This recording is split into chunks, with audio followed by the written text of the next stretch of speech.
دین اسلام میں مساکین کے ساتھ حسن سلوک کرنے کا حکم دیا گیا ہے۔ اللہ تعالیٰ نے قرآن مجید فرقان حمید میں جہاں نیک لوگوں کی صفات کو بیان کیا ہے، ایسے لوگوں کی صفات کو بیان کیا ہے جو اللہ تعالیٰ سے محبت کرتے ہیں، تو وہیں ان کی ایک صفت یہ بھی بیان کی ہے کہ وہ مسکینوں کو، یتیموں کو اور قیدیوں کو محض اللہ تعالیٰ کی محبت کی وجہ سے کھانا کھلاتے ہیں۔ قرآن مجید فرقان حمید میں مساکین کی حق تلفی کرنے والوں کی سزا کو بھی بیان کیا گیا ہے۔ قرآن مجید فرقان حمید میں اللہ تعالیٰ ارشاد فرماتے ہیں، جب جنتی لوگ جنت میں چلے جائیں گے اور جہنمی لوگ جہنم میں چلے جائیں گے تو جنتی لوگ جہنمیوں سے پوچھیں گے تم جہنم میں کیوں آئے ہو؟ تو وہ کہیں گے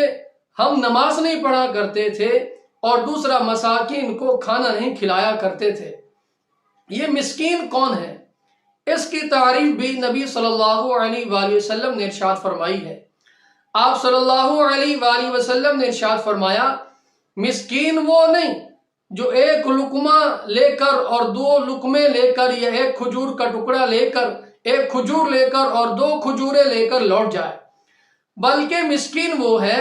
جس کے پاس اتنا مال نہ ہو جس سے وہ اپنی بنیادی ضروریات کو پورا کر سکے، اور لوگ بھی اسے صدقہ نہ دیں، لوگ بھی اس کا تعاون نہ کریں، اور وہ خود بھی لوگوں سے سوال نہ کرے۔ یہ مسکین ہے۔ مسکین کے ساتھ محبت کا نبی پاک صلی اللہ علیہ وآلہ وسلم نے حکم دیا ہے۔ حضرت ابو ذر رضی اللہ تعالیٰ عنہ فرماتے ہیں، نبی صلی اللہ علیہ وآلہ وسلم نے مجھے وصیت فرمائی ہے، تاکید فرمائی ہے کہ میں مساکین کے ساتھ محبت کروں، ان کے ساتھ تعلق بڑھاؤں، ان کے ساتھ قرب رکھوں۔ آپ صلی اللہ علیہ وآلہ وسلم نے مجھے وصیت فرمائی ہے۔ مساکین کے ساتھ محبت کتنی اہم چیز ہے، اس کا اندازہ اس بات سے لگایا جا سکتا ہے کہ نبی صلی اللہ علیہ وآلہ وسلم نے خود یہ دعا فرمائی ہے کہ یا اللہ مجھے مسکینی کی حالت میں زندہ رکھ، اور جب میری موت آئے تو مسکینی کی حالت میں آئے، اور جب میرا حشر ہو تو مساکین کے ساتھ میرا حشر ہو۔ نبی صلی اللہ علیہ وآلہ وسلم کی زوجہ مطہرہ حضرت زینب بنت خزیمہ رضی اللہ تعالیٰ عنہ وہ مساکین کے ساتھ بے حد محبت فرمایا کرتی تھیں، ان کی ضروریات کو پورا فرمایا کرتی تھیں، جس کی وجہ سے ان کا لقب ام المساکین پڑ گیا۔ اسی طرح حضرت جعفر طیار رضی اللہ تعالیٰ عنہ وہ بھی مساکین کے ساتھ بہت محبت فرمایا کرتے تھے، جس کی وجہ سے ان کا نام ابو المساکین پڑ گیا۔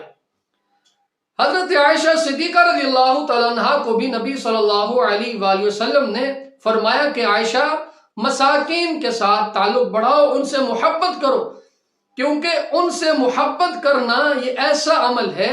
جب تم ان مساکین کے ساتھ قرب رکھو گی، محبت رکھو گی، تو اللہ تعالیٰ ان کی محبت کی وجہ سے آپ کو بھی اپنا قرب نصیب فرمائیں گے۔ مساکین کے بارے میں نبی صلی اللہ علیہ وآلہ وسلم نے ارشاد فرمایا کہ مساکین لوگ اغنیاء سے 40 سال پہلے جنت میں جائیں گے، اور جو لوگ مساکین کو اپنے کھانا میں شریک نہیں کرتے، اپنی دعوت میں شریک نہیں کرتے، وہ اس فرمان کو سنیں۔ نبی صلی اللہ علیہ وآلہ وسلم نے ارشاد فرمایا، سب سے بدترین دعوت ولیمہ وہ ہے جس میں امیر لوگ تو بلائے جائیں، اغنیاء تو بلائے جائیں، لیکن مساکین کو، فقراء کو، غریبوں کو چھوڑ دیا جائے۔ تو نبی پاک صلی اللہ علیہ وآلہ وسلم نے مساکین کے ساتھ محبت کرنے کا حکم دیا ہے۔